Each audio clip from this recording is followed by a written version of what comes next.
And good afternoon, everyone. I'm Jay Cashmere. We are simulcasting right now on WPTV News Channel 5 and WFLX Fox 29 as we follow breaking news out of Indian River County, where a 50-acre brush fire has shut down parts of I-95 near Vero Beach for over 2 hours and counting now. This fire broke out around 1:15 this afternoon. 40% of it is contained at this hour, but we've got a massive problem here. The proximity of the fire to I-95 and 20-mile-per-hour westerly winds. Lanes right now are blocked in both directions near mile marker 142 in Indian River County.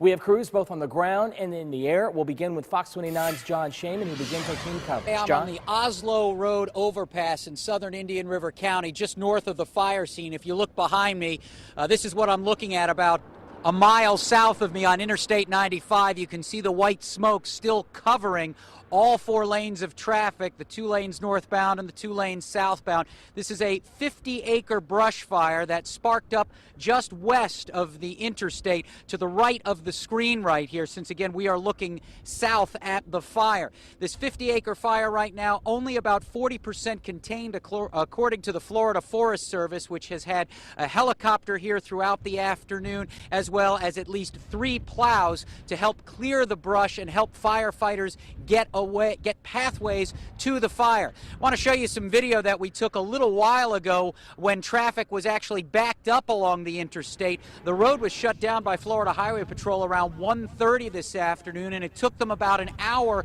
to get the traffic safely through the fire scene.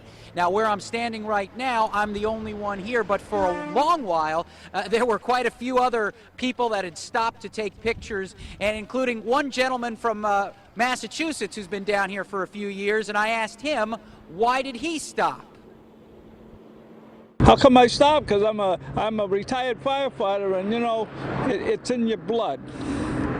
And I know a lot of the guys that are out here.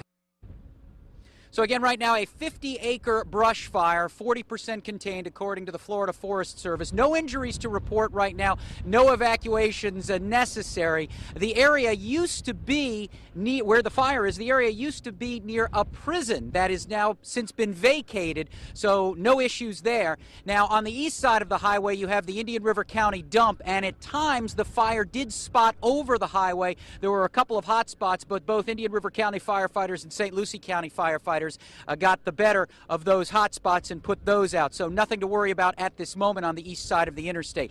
I want to get a different view of the fire from my colleague Dan Krauth, who is high above in Chopper 5. Dan, what are you seeing from up there? We are hovering above the wildfire right now as we speak. It is a pretty eerie sight. The smoke is just sweeping over I-95. There is not a car to be found, but there was just a chopper with the Florida Division of Forestry parked on I-95 refueling.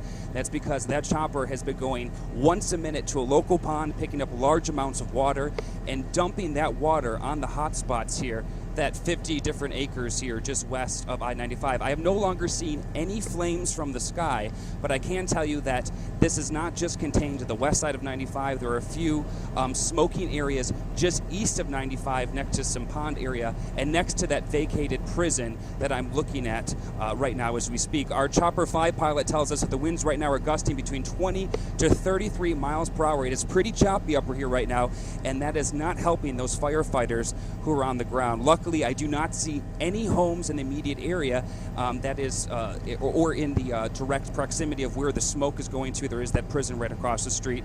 As for the traffic, I do not see any traffic for miles, but when I look to my north, it is pretty backed up, and the side streets are also pretty busy as well. As you can imagine, people are trying to find a different way to go home. I just spoke with some firefighters who told me that it has been very dry up here on the Treasure Coast for the past few weeks, and they have been worried that something like this would happen. John, back to you.